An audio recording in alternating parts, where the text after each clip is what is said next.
কোন্নগরে তৃণমূল কংগ্রেসের word office দখলকে ঘিরে উত্তেজনা। কোন্নগর পৌরসভার অন্তর্গত 16 নম্বর ওয়ার্ডের কাউন্সিলর শুভাশিস চৌধুরী ওরফে পাপ্পু ওয়ার্ড অফিস হিসেবে যে অফিসটি ব্যবহার করত, আজ সন্ধ্যেবেলা সিপিএম কর্মী সমর্থকরা দখল করে নেয়।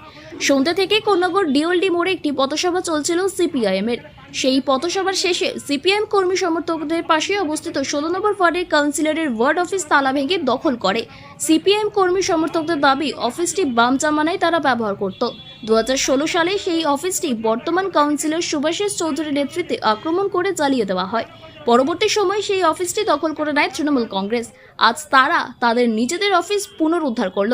সিপিআইএম যুব নেতা অর্ণব দাস বলেন, অফিসটি এলাকার শ্রমজীবী মানুষ এবং ডিওলডি কারখানার শ্রমিকদের ট্রেড ইউনিয়ন সিটোর অফিস ছিল। অত্যাচারিত তৃণমূল নেতা শুভাশিস চৌধুরী ওরফে পাপ্পুর নেতৃত্বে দখল করে নেওয়া হয়েছিল। আমরা আমাদের নিজেদের অফিস আজ পুনরুদ্ধার করলাম। যদিও সিপিআইএম এর অফিস পুনরুদ্ধারে কিছুক্ষণের মধ্যে ঘটনাস্থলে পৌঁছে উত্তর থানার আইসি নেতৃত্বের পুলিশ কেন্দ্রীয় বাহিনী। আইসির সঙ্গে সিপিআইএম এর কর্মী সমর্থকদের উত্তপ্ত বা বাদানুবাদ চলতে থাকে। তারপরে সেখান থেকে সিপিআইএম যুবনেতা অর্ণব দাস সহ আরও 2 সিপিআইএম কর্মীকে আটক করে পুলিশ।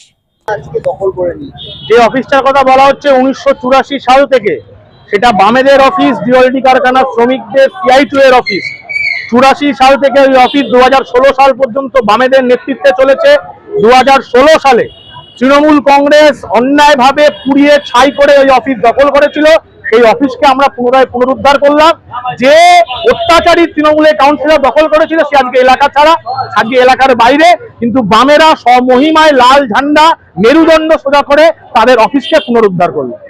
প্রশাসনের দ্বারস্থ না হয়ে এভাবে গায়ের জোরে কেন দখল? গায়ের জোরের তো বিষয় নেই, নিজেদের জমিতে গায়ের জোরে দখল করবে কি? নিজেদের জায়গাটাও গায়ের জোরে দখল করে, নিজেদের অফিসকেও গায়ের জোরে দখল করে।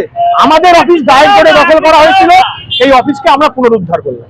আগামী দিন অফিসে কি কাজ? আগামী দিনে অফিসে মেহনতি মানুষের, খেটে খাওয়া মানুষের, লড়াই আন্দোলন সংগ্রামের সকল মানুষ, মাথার ঘাম পায়ে ফেলা মানুষ ওখানে বিশ্রাম নেবে, ওখানে আলোচনা করবেন। শ্রমিকদের আন্দোলনের পথে লাল ঝান্ডা কাজ করবে, সেই কাজ ওখানে হবে।